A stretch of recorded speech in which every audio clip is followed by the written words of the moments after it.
Everybody good with camera? Almost. All right.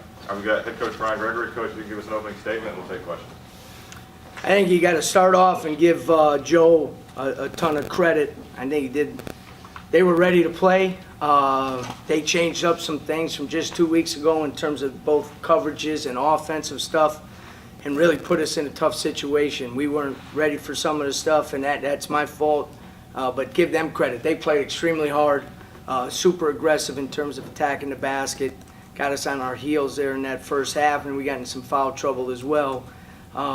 Wasn't pretty, but then you got to give our guys credit. You know, they kind of dug in there in the second half and got just enough stops to put us in some offensive positions where we could score the ball finally and do what we do, which is defend. And we held them to 38% in the second half, 25% in the overtime, and rebound. And we out-rebounded them 46-22. And then the final piece that we do so well is we get to the free throw line, you know, and it makes a big difference. We didn't score a basket for the last 6 minutes or in overtime, but we scored 16 points because we're an aggressive, hard-charging team, and we've gotten better shooting the free throws, you know. So pleased with the win, not pleased with some of the things that we did, but at the same time, you know, it's something that you got to look at. You know, when we play really well, we can compete with just about anybody. If we don't play well, we're not going to beat anybody. And what we did today was somewhere in the middle, and then we got to figure out a way to win it, and that's what our guys did. Our guys figured out a way to win that game. They got enough stops. They did some really great defensive possessions in terms of crucial time when we went to our switching all ball screens and handoffs. The last play of the regulation, Mayen did a tremendous job. If Mayen isn't on the ball, that guy gets the shot off. Mayen's the only guy in the gym that could get a block on that shot, and he did a great job of that. So we just got to let Mayen know that the game started at 5:30, not 6:30, and if we can do that, we'll be all set. You saw glimpses of what I think he's going to be able to become for us playing for South Florida. David Collins, unbelievable game again. LaQuincy, not one of his best games, but made some big plays for us. Obviously, the free throw line. You know, that's a big step for him as a leader. And he doesn't play as well as he's accustomed to playing. And you look at it, he gets 12 points and 4 assists and 1 steal.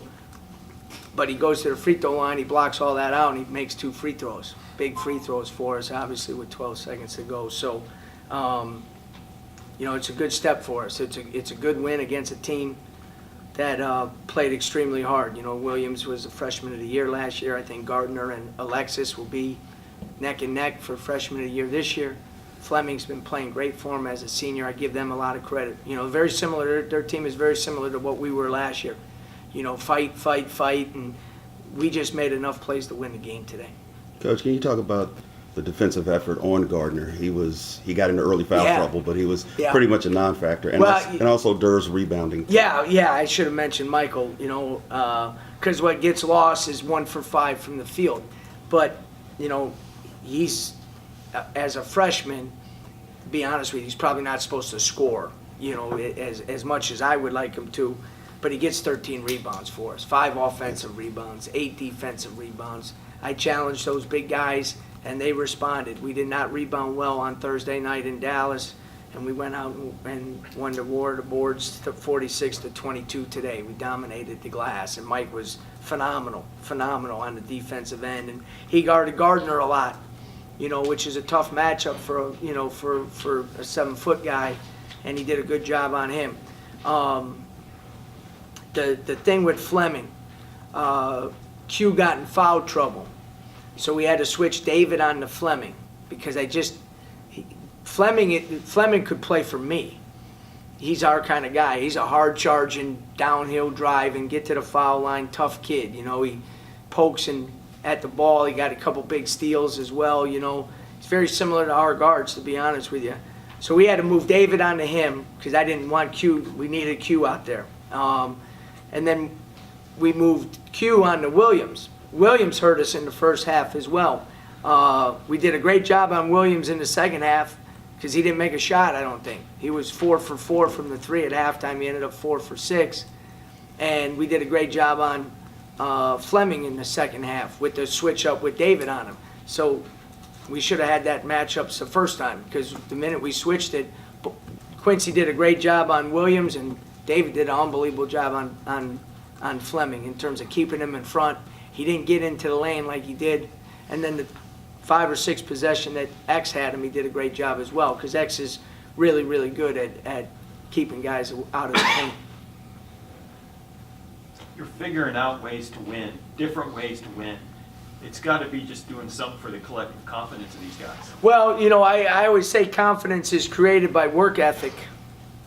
Our guys work hard. They prepare.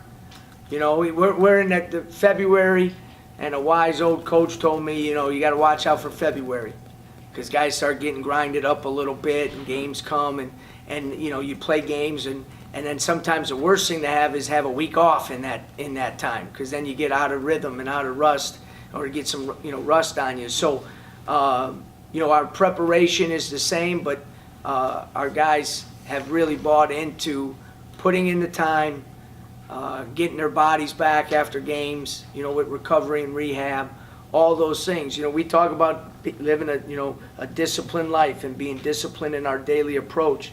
And when you do that, those habits that are formed put you in good position to figure out ways to win games.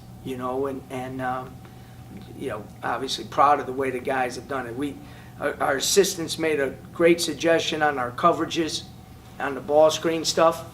Spot on, probably won us the game. But again, the guys have to go out there and execute it. So our guys were fabulous with that as well, because sometimes when you switch up in the middle of the game, it doesn't go so good. Because we spent 2 days prepping one way, and then we had to change it on the fly, and the assistants, as I said, did a great job. But you got to have guys that believe in what you're doing in order to get it done, and our guys do. Coach, when do you expect Yetna back, and when he comes back, what will that do to Kerr's minutes? Wow, that's like an NBA question in terms of rotation and stuff like that. How many minutes did Mahan play today? 34, yeah, that's a lot of minutes. That's too many minutes. Got tired. You said He didn't play the first half, so that doesn't count. Those minutes don't count. Yetna is day-to-day. He's moving around much better. Will he be ready on Wednesday? I don't know yet. When it comes to injuries, we talked about it last year. That's the doctors, the trainer, and the student athlete. I'm out. I have nothing to say with that. When they tell me they're good to go, then he's got to be ready to practice and play. And I stay out of that. Learned a long time ago to get out of that stuff. So when they tell me he's ready to go, then he'll go. If it's Wednesday, then it's Wednesday. If it's next Saturday, it's next Saturday. It's a hamstring. We got the best trainer in the world. And we also have, our trainer's also very well versed in the hamstring, because he was our track trainer. So he's dealt with that quite a bit. And Lex is no sprinter, but he's had the same, injury that other guys have had. So Greg's doing a great job with that. And Mahan's minutes are dependent. When he plays well, then he's going to keep playing more minutes. He's going to keep playing more minutes. We got a pretty good 4-man rotation in the post, and Ray Sean's helped us. But Mahan played really well in the second half, and Mike was so dominant on the glass, we had to keep those guys in there.